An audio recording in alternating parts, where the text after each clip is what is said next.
here with Lindsey Mazza. Lindsay's an Ontario-based lawyer turned disability and inclusive leadership expert, TEDx speaker who helps individuals and organizations move beyond surface-level inclusion to create real, lasting impact. Lindsay specializes in resilient leadership, self-advocacy, and accessibility.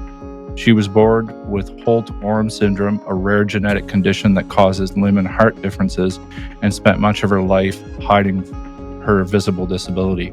So welcome, Lindsay, to the Wellness Doc. And you and I, first of all, just to kind of set this up a bit, when we had a conversation, I think it was October or November of last year was the last time we spoke.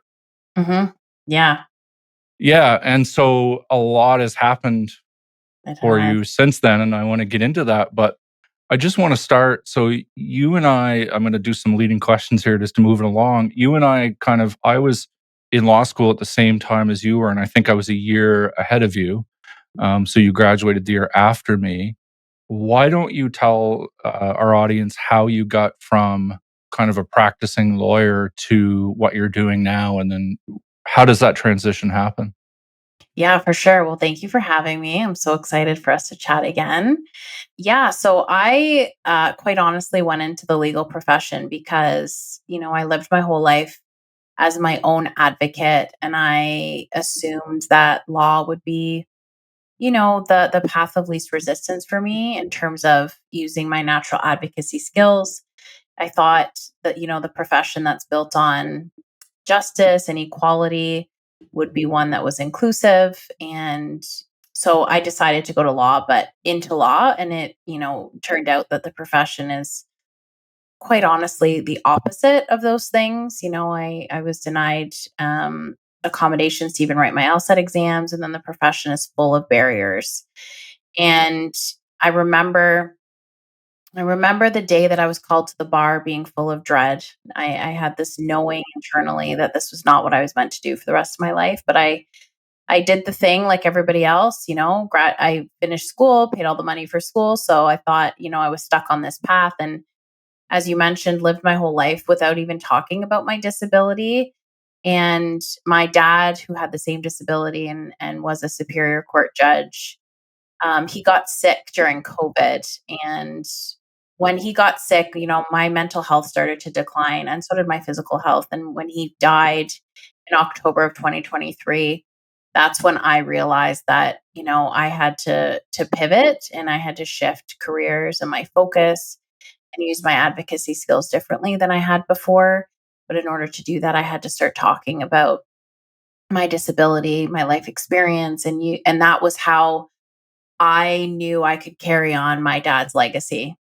And that's when the transition happened for me. Right. And tell me a little bit about prior to making that decision, kind of in 2023, what kind of things were you noticing and experiencing about the practice of law, um, that you knew wasn't for you? Because I think a lot of the people that I'll talk to on this podcast are going to be practicing lawyers or people in the profession, but I think you've got a very unique role outside of the profession now and can speak to kind of some of the things that you saw that just didn't suit you anymore. Yeah. So I think, I don't think the profession lends itself to like a human experience. I think it is it's formulaic, it's very curated. And if you don't fit within the idea of what a lawyer should be, it's really hard to succeed. And when I say succeed, you can do well financially, but it's at the detriment of your well-being. I think that we do not prioritize health, mental, physical, emotional health within the profession. And I think that that comes down to the fact that the people at the top making decisions are making them from a very privileged perspective.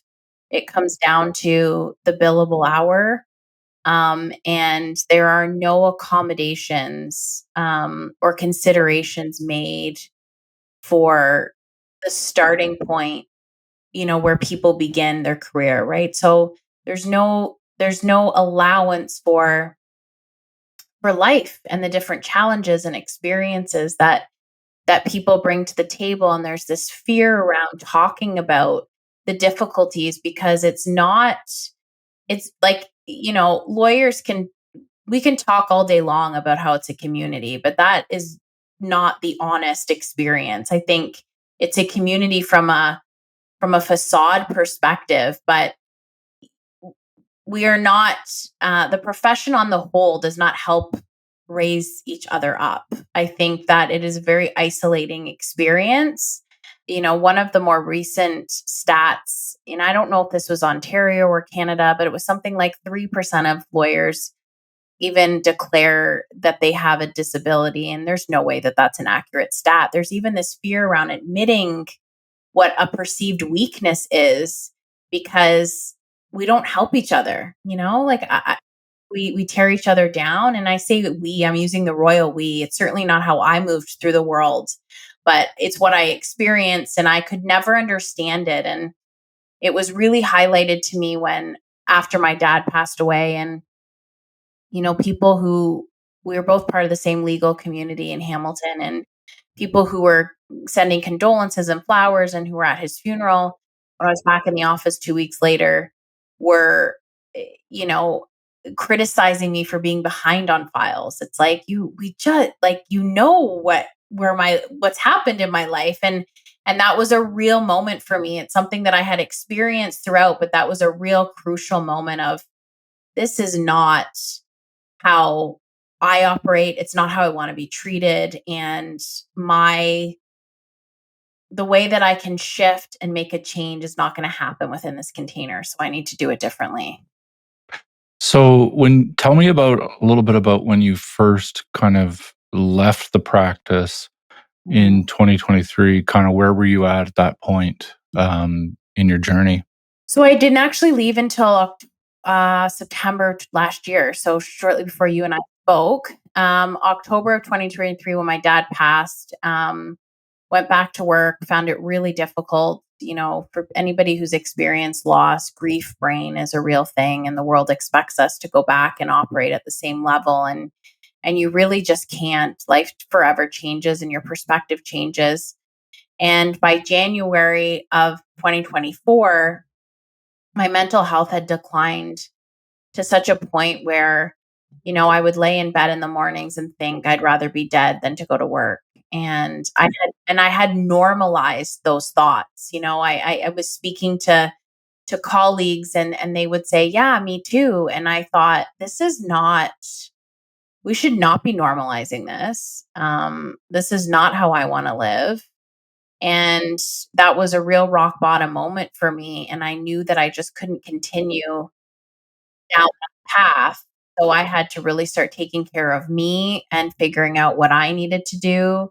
And that required a lot of, self reflection, internal work, working with the right people. And that's what led me to the decision of I need to walk away from this because I'm not able to use my voice in a way that's going to really make a change and leave impact.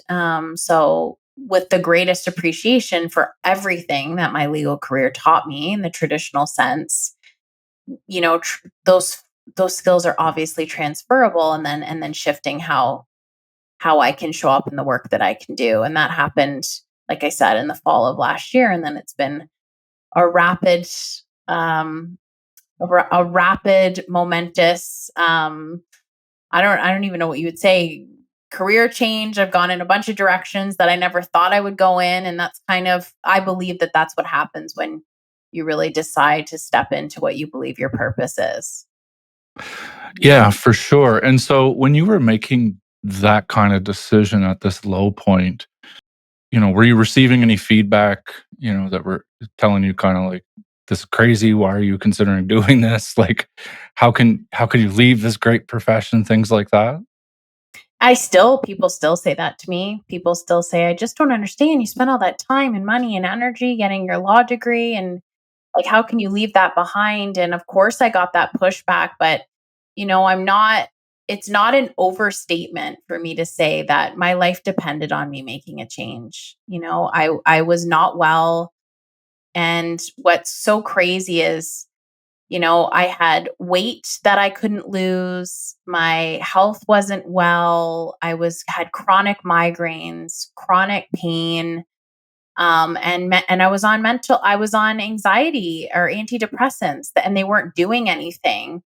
And what's crazy is when I shifted and I started to take care of me, all of that went away. Like weight just fell off my body. My migraines went away. My chronic pain went away. I was exercising because moving my body felt good, not because I felt like I had to, and I had the energy to do it. And it really highlighted to me that like my nervous system was just so out of whack. I was in constant fight or flight, and I wasn't well. And I think so many people experience that and they can't see their way out. So for me, it was, this is the only way forward because I'm not living. I don't remember, I don't remember experiencing joy for a really long time, like true joy. Like I always felt too tired to even do social events. Like I remember being like, "Oh, I got to go for dinner with my friends. I just can't wait to get into bed." Right? And that's how every day went. It was like living for the weekends. I'm too tired to do anything, and now it's like, every day is there's full of joyful moments. And am I wrong in saying, and maybe you can disagree with me on this, but to me, it's not the practice itself that creates those situations. It's kind of the culture that surrounds the practice and some of the behavior within the practice that we kind of condone because it's been this way for so many years. Would you agree with me? Because, like, when I think about the things that you're saying, there's some really rewarding things. And yes, it's tough. And yes, there's stressful parts of it. But then when I really peel back on it and I think about, okay, the things that I really like about it, it really is more of the culture behind it more than the actual work. Totally. And like I didn't dislike the work. I stayed in it for as long as I did because I did it for clients. Like I met wonderful people along the way, and I was good at my job. I enjoyed being in the courtroom.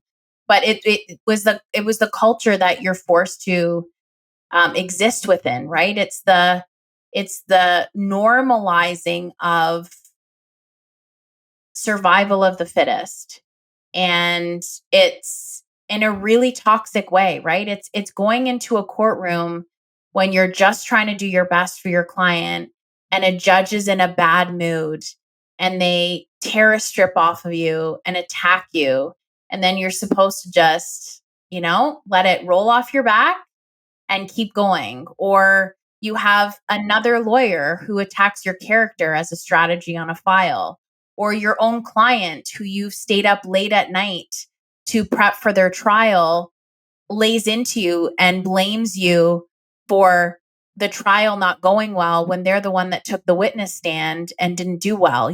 So it's like it's very thankless. It's very thankless, and there are very few allies, and it's absolutely the normal culture. And I think that at the root of all of it is people are really miserable, and nobody's addressing that issue because miserable people pay that forward, right? And when you're existing under that umbrella, nobody's checking you, right? So it just becomes a way of existing. Yeah, and not to go too down a rabbit hole on this because there are a lot of things I want to get to here, but I think you're absolutely right on that. And I don't know when it really started happening. Maybe it was like aligned with political things going on or COVID and things like that. Like you could actually feel people getting more miserable at one point in time or another, and that's really unfortunate because I think that as professionals you're at the core of that all the time, right? Like you're kind of getting it from every which way. Yeah, and I think you're right. I think that it wasn't great before COVID, and I think COVID provided an environment where people's behaviors could worsen because we weren't in person anymore, right? So that you can hide behind a screen. Like I remember at some point in COVID, something I normally did is I would always have an initial call on files to introduce myself to the lawyer on the other side to say, how can we work together? And at some point along the way, people stopped agreeing to those phone calls. And they would say things like, I won't talk to you on the phone, put something in writing. And I thought, when did the lack of collegiality like exit the room to be that, like, I don't even like that angry, like to approach a file like this. It's like, we're on the same side here. There are two ways that we can do this. We can work together to bring this to a rapid resolution for our clients, or you can create this situation where we're now pitted against each other. And now these people are going to spend tens of thousands of dollars. And I just found that people became less and less resolution oriented, and it became easier for them to do it because the courts were backlogged and there wasn't in-person accountability anymore. Yeah, no, that's definitely fair that, I saw a lot more of that during, especially the COVID period as well. Tell me a little bit about I mean, this is a really open question here, but tell me about your journey, after the law and kind of what you've been doing, because it's been, from my perspective, just kind of sitting back as a fly on the wall, it's been pretty amazing to watch, right? Like there's been times when I just kind of want to go on social media and be like, yes, you go, right? Like, good for you that, you're doing this. Yeah, thank you.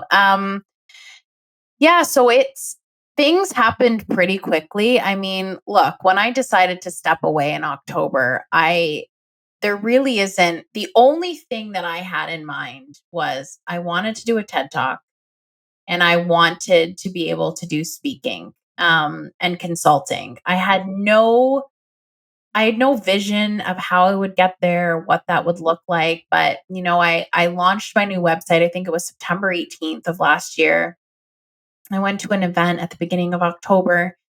And by the beginning of October, I had a book deal. Like, I had never said, I thought, yeah, I've got a book in me, probably, but it wasn't something I set out to do. But I met a publisher, and now her and I are doing the collab book together, Hiding in Plain Sight, which you're going to be a part of. Am I allowed to say that? Oh yeah, sure. I have Yeah. no idea what I'm going to talk about yet, but yeah, Yes. go ahead. So that's become a thing, and then the TED Talk happened really quite seamlessly, and then I was able to meet.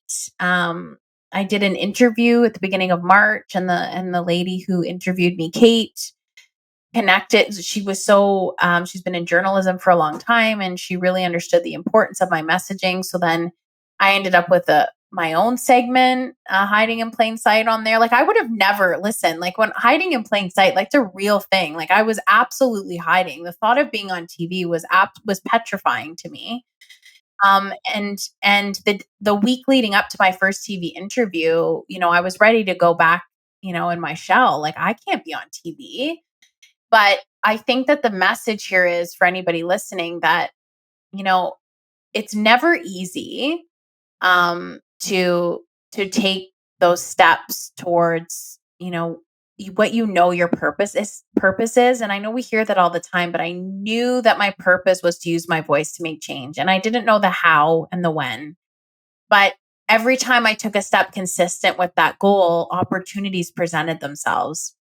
So, and also your ego and your limiting beliefs are going to get louder the closer you get to those goals. So people really need to understand that. Like I said, I was petrified. I was like, what am I doing going on TV? And I did it anyways, and I keep doing it anyways. And every time I do it anyways, bigger opportunities present themselves. And I've been on national news. I was on CTV Your Morning for a second time yesterday, and they want me to come back as a regular contributor, and been on Global and CBC. And it's wild to me. Like, I never thought this, and I'm living in it and still in disbelief of the living in it. And I've met the most amazing people on this journey, and it's wild how the universe, just places the people that are supposed to be placed in your path. And it's because, like, I continue to do it anyways, and I'm doing it for the greater good of service to a demographic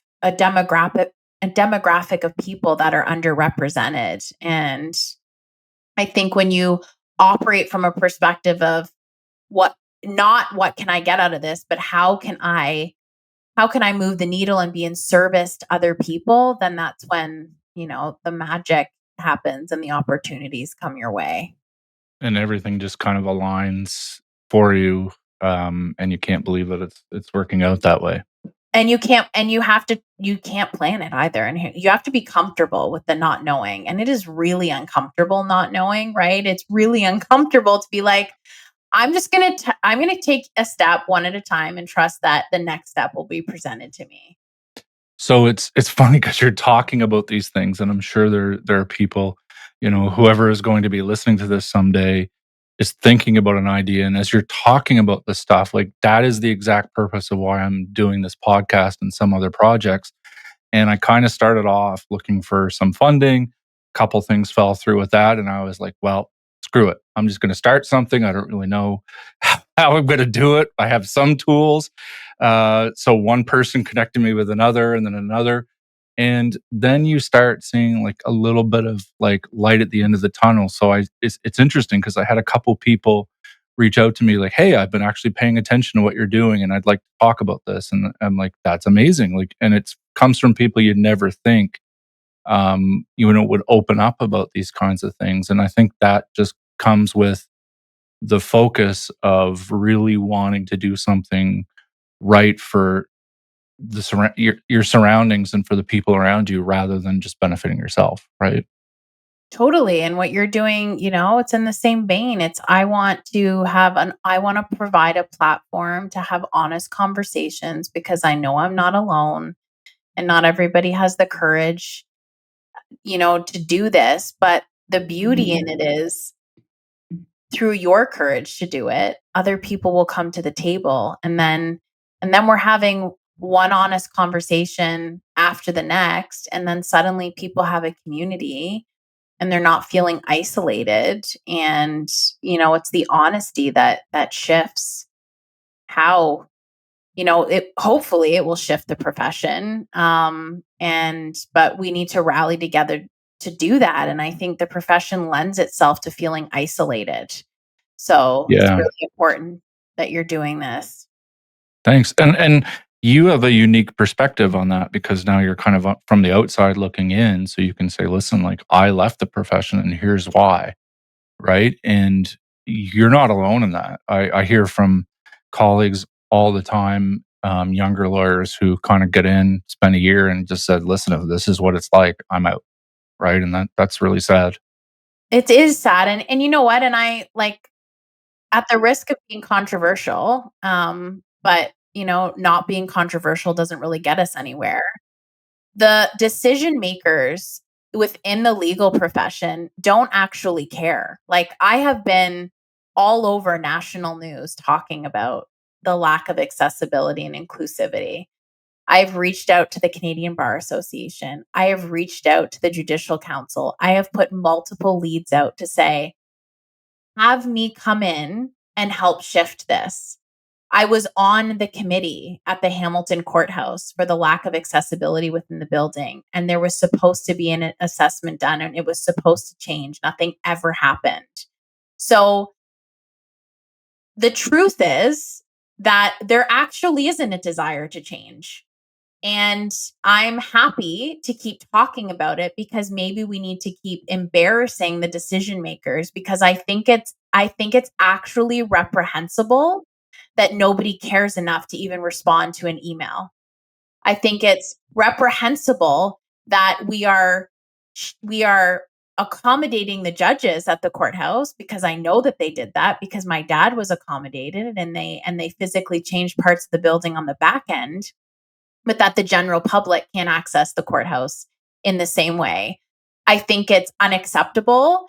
And, um, you know, uh, people should be embarrassed and they need to start making a change. And if they can't even respond to an email, there's a lack of desire to even change. And if that's what's happening at the top, we're certainly not going to change on the whole as a profession.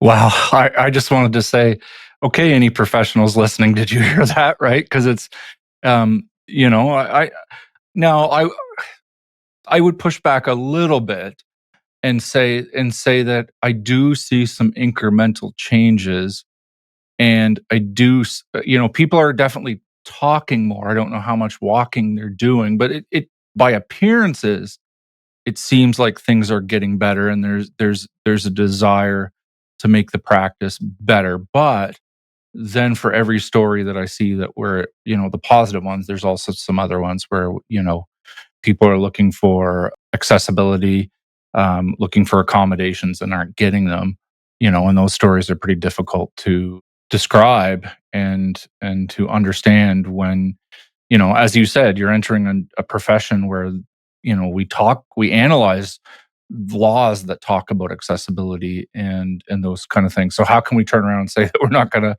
uphold those very laws and constitutions and principles that promote those things? And to be clear, I'm in Ontario and you're in New Brunswick. So provincially, things are legislated differently.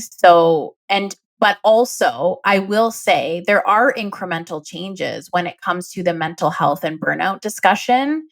But my point is people with physical disabilities continue to be ignored. And I have not seen incremental changes when it comes to that. And it's because disability is not just like this there are different disabilities. It's not just one category, right? So that's where my conversation comes in is if we're going to create true inclusion, then we need to talk about all of the variabilities and all of the issues that and struggles that people have. And that's where I have not seen a change because I think where corporations and governments are concerned is they're following these DEI frameworks or EDI, as we call it in Canada, where we're ticking boxes and focusing on the diversity and we're focusing on the more trendy issues like wellness and burnout, but we're not looking at everything. And that's where I'm saying it's disappointing. And I can't sit here and pretend that I saw changes as somebody with a lived experience because I didn't, and I didn't leave the practice that long ago. But I will say that when it came to the mental health discussion and the burnout, that became more of a normal conversation. And there was less shame. There was an effort to take away the shame around those conversations. Boy, it's hard to think about how anyone on one hand could accept the wellness discussion and the mental health part, but not the physical side of things, right? Like it that doesn't make sense to me. So I guess, any chance that we get to advocate on those things, and I'm happy to promote that for you because I think it's important, right? Like I can't, and there's such a good business case for those kind of accommodations because otherwise, especially in the legal profession, we're not only is it just the human rights side of things and the altruistic reasons, but also because we're losing really bright people, right? If you're doing that, you're saying that we're not willing to do that, and we're going to lose people in the profession, and that takes away from all the lessons we get to learn from having all of those different experiences around us, right? Like I learn from everybody that I interact with. And in a lot of ways, that makes me better at my job and better at what I do. And I hope that the profession comes around on that piece as well. Yeah, and it's also about providing equitable opportunities. So, like, part of the reason there's this lack of effort around disability is because, you know, even entering the profession, there are barriers. Like I explained, like I was denied the accommodation to write my LSAT. People aren't even able to get through the door. Then, and this is the other part that I think is wrong with the profession is there is no the different parts of it exist in silos, right? So the LSAT center is administered by, well, it was at the time, somewhere in the States, right? So it's administered through that avenue. And then that is creating the barrier for Canadian applicants to even I get in. think it's actually, if you could believe this, it's administered by LSUC, LSUC. Oh, really? I don't know. Maybe my memory seems Well, to tell me that it it is. used to be that like the LSUC was the acronym for Law Society of Upper Canada. Oh, okay. But there was something similar to that Okay. maybe I'm Yeah. getting them confused. Yeah. Okay. But the LSAT, like it was somewhere in the States that I had to appeal that process from. And it's made me think, that's part of the issue is the lines of communication operate in silos, right? And then we're creating all of these different variable barriers. So it's not even like all of the law schools have a category to apply like New Brunswick did, and I applied under that category for people with disabilities because that is their acknowledgement of it's been a more challenging road and we want to create equal opportunity. But I think there were only 3 law schools in Canada that even had that category. So it's not like Mm. there's standardization across the board. And every time there's different policies, there's an additional barrier. And then we're not even getting people within the profession that have disabilities. So then we're talking about a very small minority of people that require the accommodations, and then we're just on this cycle, right? That's what happens.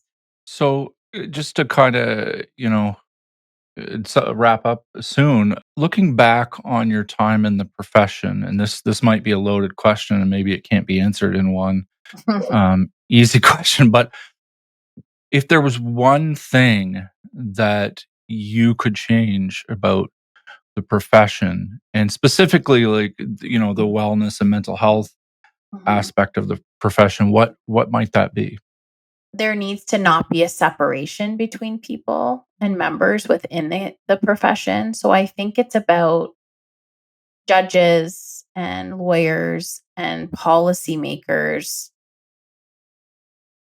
operating as though we're all in the same team towards a common goal instead of there being this lack of connection, Mhm. and lack of ability to all sit at the same table, right? So one of the issues that just as an example, during COVID, the world became way more accessible for me certainly, but for many people because courts became virtual attendances.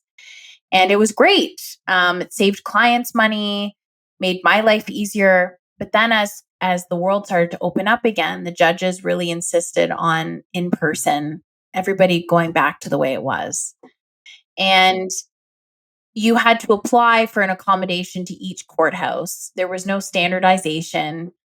And, you know, what that does is it shifts the onus on, once again, on somebody with a disability constantly at every time you have to go to court apply, right? So it's an additional administrative step, and I would get approval sometimes, and sometimes I wouldn't.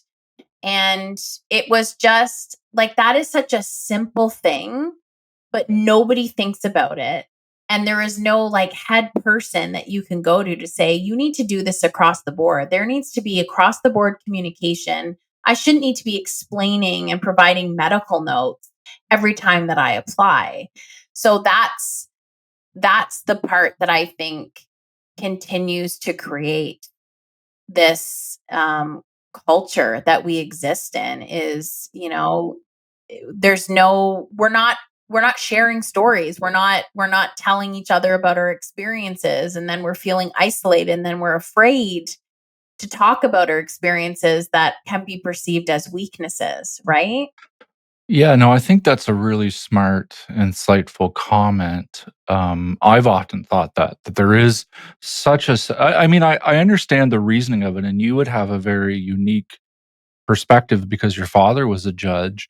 But there was a time when kind of judges and lawyers were a little bit more collegial, right? You could be because there wasn't that concern as much that there may be an apparent bias or there might be an unfairness question there. But I think we've gone in some ways a little bit too far to the other side of things where sometimes you can't even be human, right? Like you can't have those conversations to be and it kind of gets back to your comment early on about kind of walking into court and depending on if a judge has a bad day or what the situation is, and maybe your argument isn't the best argument, but sometimes you play the hand you're dealt, right? And I'm sure most judges should know, like, you're there and you're representing your clients to the best of your ability, and you may have even gone back and said, listen, like, I think this might not be the best argument, but they say, no, I want you to do it, and you say, okay, I'm going to present this argument, and then you get in front of the judge, and the judge doesn't like that argument, and kind of go, okay. So I think you're right that there is that disconnect between members of the profession where you really can't get even sometimes behind thinking on things, other than if you're at like a CLE and you happen to be lucky enough to hear like a judge's candid thoughts on something when it's very scripted and whatever. But I think there's learning opportunities for everybody in the profession when we're able to have those conversations more openly. And that, yeah, no, that makes sense to me. And certainly for your perspective, what would be the difficulty of calling and saying, listen, like, is it okay if we do this by phone instead of having to go through this application process, and I've got to file a document and sign something and put it in there and like put the tick a box of the reason or whatever the application process is? That just creates an undue hardship, in my opinion. Yeah, or have training so that people can be more insightful. Like, it's not like my disability is invisible. Like, I need to Mhm. explain to you and provide a doctor's note as to why I should continue to appear virtually instead of lugging boxes to and from court to run a trial. Like, I Mhm. shouldn't have to explain myself. There should be a mechanism for like human empathy and training around that. But we're not, this is why I'm saying, and this is why I'm frustrated, is there's not even interest in doing that based on Mhm. my efforts, right? Because people are so stuck in their way of doing things. And this is why I'm saying it's very privileged, right? Mhm. It's very privileged for a white judge who earns a lot of money, who doesn't have a disability, to be sitting at the table saying, this is what I want because this is the way it's been done, and no ability to have that conversation. And I think that the fact that that is the starting point for where these rules are made is the root of the problem, is we're even approaching it from that way without even turning our minds to how everybody is impacted, right? And not being proactive about having those conversations. And that's where my frustration comes in, because all judges were once lawyers. So how the appointment of a judge creates this level of separation between these members within the profession is mind-boggling to me. And I think that there needs to be some unified effort. So what's next for you? What are you going to be up to over the next several months? Yeah, so, consulting and speaking, and I just did a spokesperson, partnered with a company to do spokesperson as on the media outlet. So, I'm looking to partner with people who are really interested in creating this change, and doing corporate workshops and all of those things. So, I'd love if people could get in touch, because I think that, my message is that, yes, disability is part of the consideration, but at the root of it, it's like, let's create true inclusion where there aren't barriers for anybody. And in order to do that, we need to include all of the people at the table, and especially those with lived experience, or else we're not truly considering everybody. Yeah, that rings true to me a little bit with the mental health aspect of it. Is sometimes I don't know that there's enough lived experience at the table when we have people analyzing these problems and writing reports and whatnot. But I think that's for another day. So I really appreciate you taking the time to talk to me today. I'll put some links up to your website Great. on the page once this goes live. And we'll certainly look forward to seeing what you do in the future. Thanks, Tim.